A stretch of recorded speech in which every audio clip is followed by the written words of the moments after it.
આજની આ પ્રેસ કોન્ફરન્સમાં ખૂબ હૃદયપૂર્વક સ્વાગત કરું છું। જિલ્લા કક્ષાએ કાર્યકર્તાઓનો અવાજ શું છે એ સાંભળીને જિલ્લા કોંગ્રેસ સમિતિના પ્રમુખ નક્કી કરવા અને બીજા શું સુધારા કરવા એના માટેની એક કમિટી બની હતી। એઆઈસીસી ને કમિટીએ રિપોર્ટ આપ્યો અને ખૂબ ગહન વિચારણાના અંતે આવેલા રિપોર્ટને વર્કિંગ કમિટીએ મંજૂરી આપી। મેં ત્યારે જ વિનંતી કરી કે આપ જે સંગઠન સર્જન અભિયાન શરૂ કરીએ છીએ એની શરૂઆત ગુજરાતથી કરો તો સારું। હું આભાર માનીશ અમારા મોવડી મંડળનો કે એમણે ગુજરાતને પાયલટ પ્રોજેક્ટ તરીકે સ્વીકાર્યું। ખૂબ સિનિયર આગેવાનો જિલ્લા કક્ષા પર ગયા, 5 દિવસ 4 દિવસ 7 દિવસ રોકાઈને કાર્યકર્તાઓની વાતને અનુરૂપ જિલ્લા કોંગ્રેસના 40 પ્રમુખોની નિમણૂક થઈ। પક્ષ હોય કે પરિવાર, બધા જ નિર્ણય બધા જ સભ્યોને અનુકૂળ ના હોય એવું બને, પરંતુ મહદ અંશે આ નિમણૂકોથી ગુજરાતના કાર્યકર્તાઓને એક નવું બળ, નવું જોમ મળ્યું છે, એક ખુશી ઊભી થઈ છે। ક્યારેક લેવાતા નિર્ણયોમાં પક્ષ કે પરિવાર એમાં કોઈ જજમેન્ટની એરર પણ હોય, પરંતુ કોંગ્રેસ પાર્ટીની સંગઠન સર્જન અભિયાનની નીતિમાં એ વસ્તુ નક્કી કરેલી છે કે દર 3 મહિને જિલ્લા કોંગ્રેસ સમિતિના પ્રમુખશ્રીઓની કાર્યવાહી એનું નિરીક્ષણ પણ થશે અને કાર્યકરોને પણ પાછા સાંભળવામાં આવશે કે તમારું હવે શું કહેવું છે। તે જરૂર પડે તો એને રેક્ટિફાઈ કરવાની પણ એમાં જોગવાઈ છે। અંગ્રેજીમાં એવું કહેવાય છે કે change is the only permanent phenomena. દુનિયામાં કશું જ કાયમી નથી, માત્ર એક જ વસ્તુ કાયમી છે અને એ છે બદલાવ। ચેન્જ થયા કરે।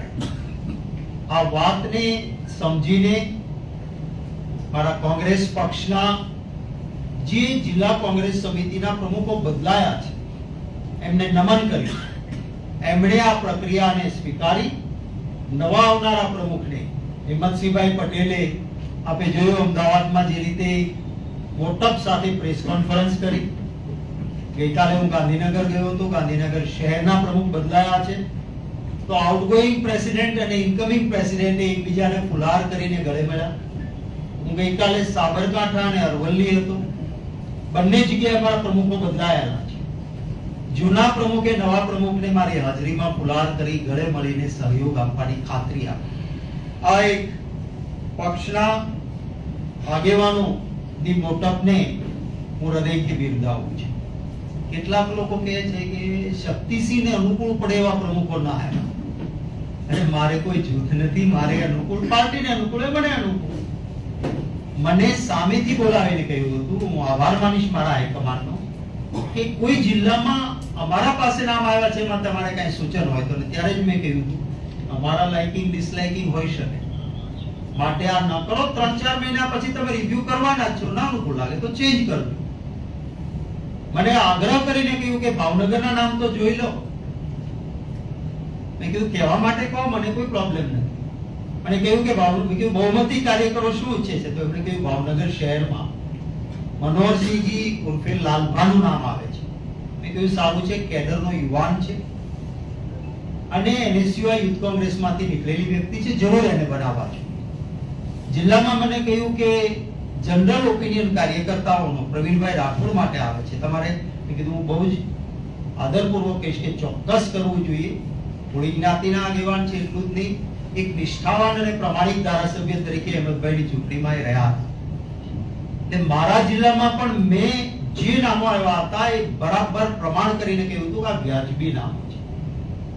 અને એ રીતે જે દાખલા તરીકે શહેરમાં લાલબાનું નામ છે, આખો પરિવાર 1990 થી ચૂંટણી લડ્યો।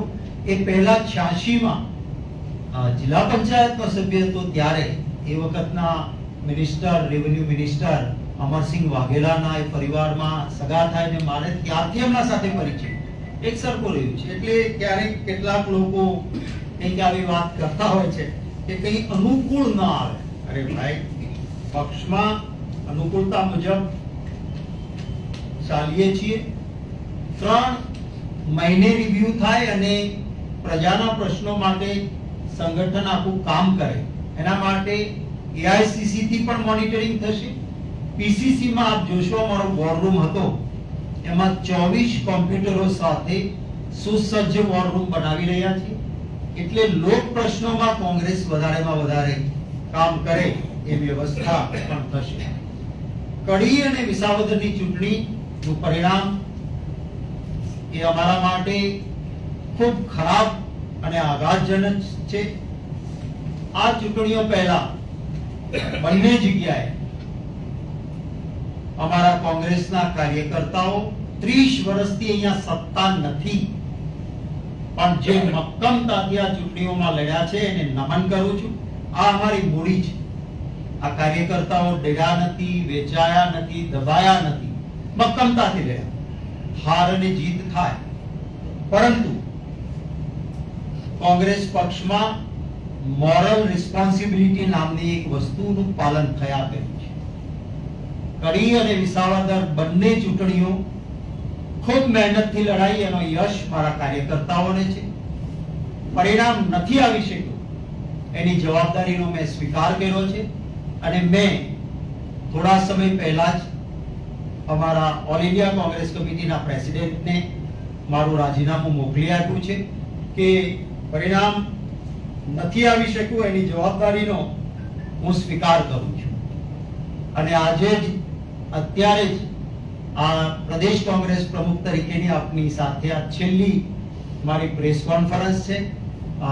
અમારા સંગઠનના મહામંત્રી અને ડેપ્યુટી લીડર સીએલપી શૈલેષભાઈ પરમારને મારી જવાબદારીઓ જ્યાં સુધી એઆઈસીસી નક્કી ન કરે નવા પ્રમુખની જવાબદારી કોને આપવાની એ નક્કી ન થાય ત્યાં સુધી જે કે રોજબરોજનું કામકાજ છે એ જોવા માટે મારો આજથી જવાબદારીનો ભાર એ શૈલેષભાઈ પરમારને સુપ્રત કરું છું. જે મેં અમારા હાઈકમાન્ડને પણ જણાવી દીધું છે કે રાજીનામું આપવું ને પછી મંજૂર થાય ત્યાં સુધી રાહ જોવું, પછી કોઈ ના પાડે, કોઈ મનાવે, એની હું મોરલ રિસ્પોન્સિબિલિટીનો સ્વીકાર કરું છું અને એટલે અત્યારથી જ મારા કાર્યભારનો પદત્યાગ કરું છું. આજથી 30 વર્ષ પહેલા આવો જ એક પ્રસંગ થયો હતો અને જ્યારે મિનિસ્ટર તરીકે રાજીનામું આપ્યું હતું ત્યારે પણ ચીફ મિનિસ્ટર રાજીનામું મંજૂર કરે એની રાહ જોયા વગર મિનિસ્ટરની ગાડી, બંગલો સોંપીને વિધાનસભાના ક્વાર્ટરમાં રહેવા ગયો હતો. એ જ રીતે અત્યારથી જ હું પ્રદેશ કોંગ્રેસ સમિતિના પ્રમુખ તરીકે મારી જવાબદારીઓ ભાઈ શૈલેષભાઈ ને ત્યાં સુધી કે જ્યાં સુધી એઆઈસીસી નક્કી ના કરે બીજું ના ત્યાં સુધી એમને સોંપું છું. હું ખાસ આભાર માનીશ અમારા એઆઈસીસી ના પ્રેસિડેન્ટ મલ્લિકાર્જુન ખરગે સાહેબનો, અમારા જનરલ સેક્રેટરી ઓર્ગેનાઇઝેશન વેણુગોપાલજી, સતત જેમનું માર્ગદર્શન અને એક લડાયક રીતે વિચારધારા માટે લડે છે એવા રાહુલ ગાંધીજીનો, અને સતત એક વડીલ ભાઈ તરીકે જેનો પ્રેમ અને સહયોગ મળ્યો છે એવા મુકુલ વાસનિકજીનો ખૂબ હૃદયપૂર્વક આભાર માનું છું કે સતત માર્ગદર્શન મળતું રહ્યું. મારા વાલા ગુજરાતીઓનો પણ આભાર માનું છું. જે દિવસે ચાર્જ લીધો ત્યારથી 2 વર્ષ સુધી ગુજરાતીઓએ પણ જ્યાં ગયો ત્યાં પ્રેમ આપ્યો છે, એમનો પણ આભાર. પ્રેસ અને મીડિયાના મિત્રોએ ક્યારેક પણ બીજી કોઈ બાબત જોયા વગર 2 વર્ષ દરમિયાન મને ખૂબ સહયોગ આપ્યો છે. ઓટીટીના પ્લેટફોર્મ્સ, કોઈ યુટ્યુબર, અન્ય મિત્રોએ પણ, પ્રિન્ટ મીડિયા અને ઇલેક્ટ્રોનિક મીડિયાના મિત્રોએ પણ ખૂબ લાગણી બતાવી છે. માટે આપ સૌનો પણ આભાર. અને સૌથી વધારે મારા કોંગ્રેસ પક્ષના બબ્બર શેર જેવા કાર્યકર્તાઓ કે જેમણે હંમેશા મને પ્રેમ અને સહયોગ આપ્યો છે એ સૌનો ખૂબ આભાર માનું છું. आपने हिंदी में जरूर हो तो कर दीजिए। पहला हिंदी कर दिए પછી આપના પ્રશ્ન હોય।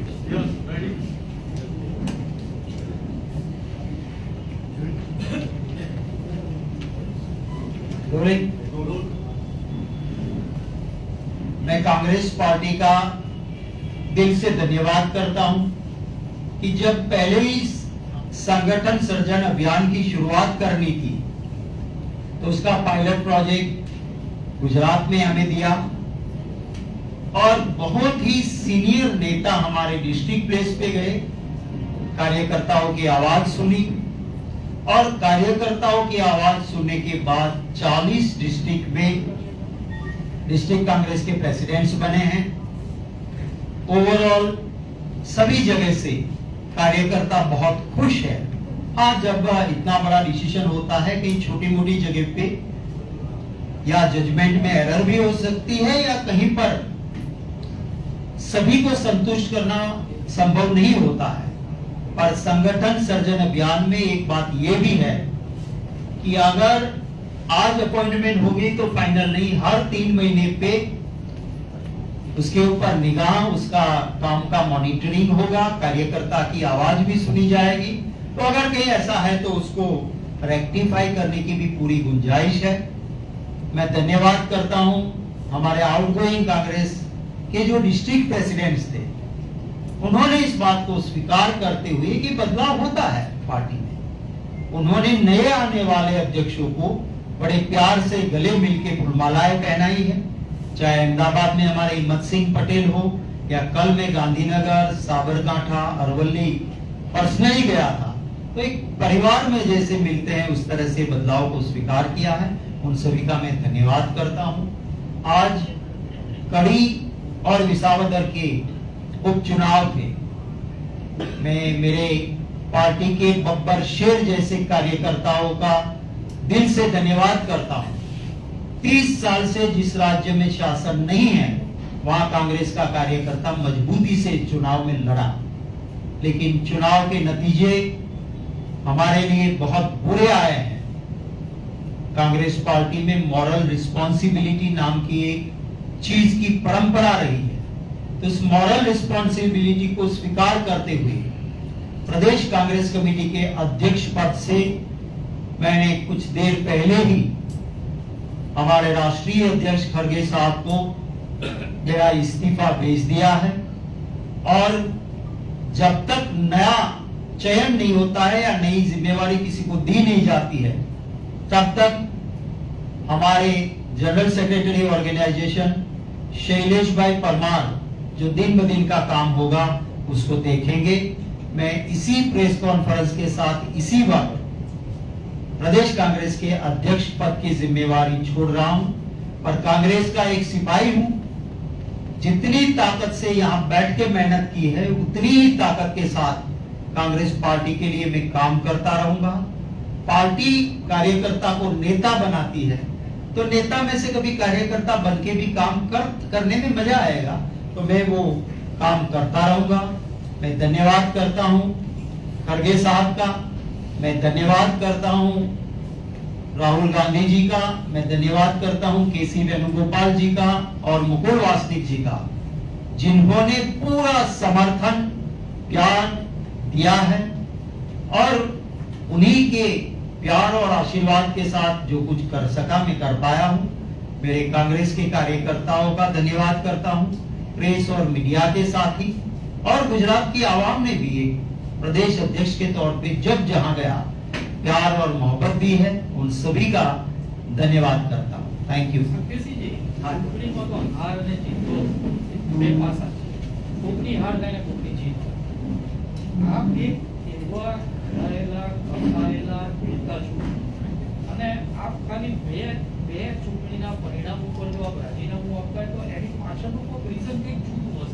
कोई રીઝન જુદું નથી ને મેં રાજકારણ બે રીઝનથી કર્યું નથી। હું જે માનું છું એ બોલું છું ને બોલું છું એ કરું છું। મેં ક્યારેય દોગલાપણ વાળી રાજનીતિ કરી નથી। કડીનું રિઝલ્ટ ફેવરેબલ આવ્યું હોત કમ સે કમ એક સીટનું તો હું ચાલુ રહ્યો હોત, એટલે ક્યારેય બીજું કારણ હોઈ શકે નહીં, છે નહીં। બે સીટો માટે બે સીટો માટે આની કાં તમને કોઈ દબાણ ને ગમે તે કોંગ્રેસમાં મિનિસ્ટરના AICC તમારે રાજીનામું accept ના કરે તો અમે તમને વર્ષોના વર્ષો ઓળખીએ છીએ. તમે જો મને બરાબર ઓળખતા હો તો ખાલી એક મેડિકલ કોલેજ મળે કે ના મળે એના માટે જે માણસ મિનિસ્ટરનું પદ છોડતો હોય એના માટે આ બે ચૂંટણીઓ આટલી મહેનત મારો કાર્યકર્તા કરે અને પરિણામ ના આવે તો એની નૈતિક જવાબદારી મારી બને. એટલે આપને કદાચ બે જ સીટ લાગે પણ આ સીટ જીતાયો હોત તો આનાથી એક હવા કેટલી ઊભી થઈ હોત એ વાતની ગંભીરતા હું સમજુ છું અને એટલા માટે જ નિષ્ફળતા મળ્યા પછી પણ આ નાની છે એમ કરીને પદ પર ચોંટી રહેવાની માનસિકતા ક્યારેય નથી રહી. હું એક કાર્યકર્તા તરીકે કામ કરતો રહીશ અને અન્ય કોઈ કારણ હોત ને તો હું આપને કારણ પણ જણાવત કે આ કારણે હું રાજીનામું આપું છું. અને રાજીનામું accept ના કરે તો હું કારણોના વિશ્લેષણમાં નહીં પડું. અત્યારે જ્યારે હું નૈતિક જવાબદારીનો સ્વીકાર કરું છું ત્યારે અમે કેમ હાર્યા એની વાત કરવી એ મને વ્યાજબી નથી લાગતી. એટલા માટે હું એના ઉપર હું કહીશ કે કંઈક મારી નબળાઈ તો રહી કે જેથી વિજય ના થયો. એટલે હું એ નબળાઈના માટે બીજા કોઈના પર ઠીકરો ફોડવાના બદલે નૈતિક જવાબદારીના ભાગરૂપે હું એનો સ્વીકાર કરું.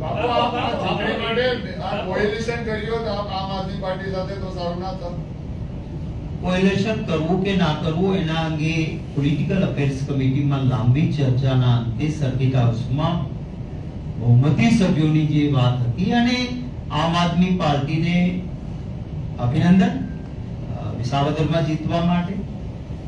અમારું નેશનલ લેવલ પર અલાયન્સ છે. એક લેવલથી નીચેની કોઈ પાર્ટીઓ માટે સાથી ઉપર હોય એને કદી બરાબર નથી. પરંતુ હરિયાણાની ચૂંટણી વખતથી સ્થાનિક કક્ષાએ રાજ્યોમાં જે પરિસ્થિતિ પેદા થઈ હતી એનું પણ એક કારણ. બાપુ, જે હિસાબે ગોપાલભાઈનો વિજય થયો, હવે આગામી દિવસોમાં તમને એવું નહીં લાગે કે આમ આદમી પાર્ટી કોંગ્રેસને વધુ ચૂંટણીઓમાં નુકસાન પહોંચાડી શકે, લોકલ બોડીથી લઈને બીજી બધી ચૂંટણીઓ? રાજકારણમાં કોઈ ભવિષ્યવાણી હોતી નથી.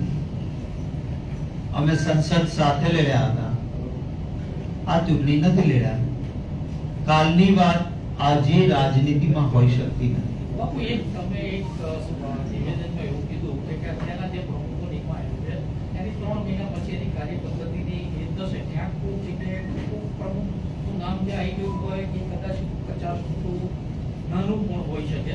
તો એવી કેટલી જગ્યા છે કે જ્યાં આગળ પ્રમુખના નામમાં આપને એવું લાગે છે કે એમાં ક્યાંક મિસ્ટેક થઈ ગઈ હોય?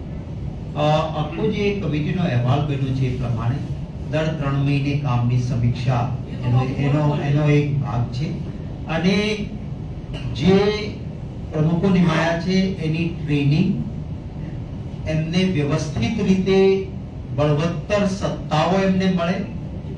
આજે નિમણૂક થઈ છે ને એમાં કોણ સારો ને કોણ ખરાબ એનો રિવ્યુ માટેનું આ પ્લેટફોર્મ નથી. Thank you. ખૂબ ખૂબ આભાર બધા.